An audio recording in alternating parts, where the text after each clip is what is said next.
বোকা বানাচ্ছে পরিচয় লুকায়, বুঝছেন? ও ফাহাদের এক্স গার্লফ্রেন্ড। ফাহাদ ওকে না বিয়ে করে আমাকে বিয়ে করছে দেখে ওর উপর রিভেঞ্জ নেওয়ার জন্য আপনার ছোট ছেলে সামিরকে বিয়ে করছে। ফাহাদকেও সুখী থাকতে দিবে না, বুঝছেন? আজ থেকে আমি এই পরিবারের কেউ না। আমার আব্বা আম্মা ভাই সবাইকে আমি ভুলে যাব। আমার চেহারা আর দেখতে হবে না, আমাকে কখনো খোঁজার চেষ্টা করবেন না। আসসালামু আলাইকুম বন্ধুরা, এটা আমাদের গল্প নাটকের 28 নম্বর পর্বটি নিশ্চয় আপনারা ইতিমধ্যে দেখে ফেলেছেন। মেহেরিনকে চোর সাজাতে গিয়ে সায়রা নিজেই যেভাবে সবার সামনে চোর হিসেবে ধরা খেল তা ছিল সত্যি অবিশ্বাস্য। আজকের ভিডিওতে আমরা 29 নম্বর এপিসোডে কি কি হতে যাচ্ছে তা নিয়ে কথা বলবো।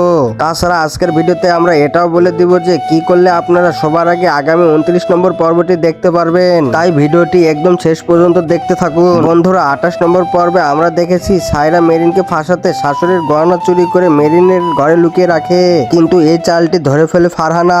সে বুদ্ধি করে গহনাগুলো আবার সায়রার ব্যাগে ঢুকিয়ে দেয়, ফলে সবার সামনে সায়রা নিজের চোর হিসেবে সাব্যস্ত হয় এবং চরম অপমানের শিকার হয়। তবে আসল ধামাকা আসতে যাচ্ছে আগামী 29 নম্বর এপিসোডে। সায়রা এই অপমান সইতে না পেরে মেহরিনকে সবার সামনে ছোট করার জন্য এক ভয়ঙ্কর চাল চালাবে। সে বাড়ির সবার সামনে চিৎকার করে বলে দিবে যে মেরিন আসলে ফাহাদের এক্স গার্লফ্রেন্ড ছিল।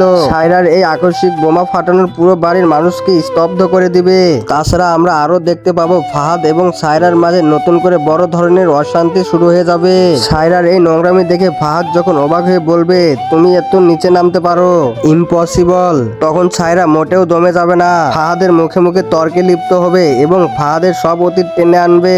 তাদের এই ঝগড়া বাড়ির পরিবেশকে বিষিয়ে তুলবে এবং এক পর্যায়ে আমরা দেখবো এই চরম অপমান আর নোংরা রাজনীতির শিকার হয়ে মেরিন আর স্বামীর বাড়ি থেকে বের হয়ে যাওয়ার সিদ্ধান্ত নেবে। স্বামীর কি মেরিনকে নিয়ে চলে যাওয়ার পর তাকে ভুল বুঝবে নাকি এই বিপদে তার পাশে থাকবে, সেটি এখন বড় প্রশ্ন। বন্ধুরা, আপনারা যদি 29 নম্বর এপিসোডটি সবার আগে দেখতে চান তবে আমাদের এই চ্যানেলটিকে এখনই সাবস্ক্রাইব করে রাখুন। আপনাদের কি মনে হয় সায়রার এই চালের পর মেরিন আর স্বামীর সংসার কি টিকে থাকবে আর ফাহাদ কি সায়রাকে ক্ষমা করবে? আপনাদের মূল্যবান মতামত অবশ্যই কমেন্ট করে জানান। আর প্রতিটি পর্বের সঠিক আপডেট সবার আগে পেতে আমাদের চ্যানেলটিকে এখনই সাবস্ক্রাইব করে সাথেই থাকুন। দেখা হবে নতুন ভিডিওতে। ধন্যবাদ।